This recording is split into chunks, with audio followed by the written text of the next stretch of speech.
আমার গল্প শুনে কারো চোখে করুণা জল যদি আসে, দুঃখ আমার কণ্ঠের মণিহার চাইলেও কেউ পারবে না ছিঁড়তে।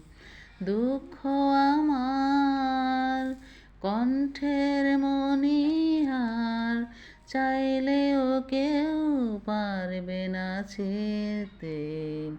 ভীষণ দুঃখ পাবো আমি তো রয়েছি সুখে এক বুক বেদনা নিয়ে। আমার গল্প শুনে কারো চোখে করুণা জল যদি আসে।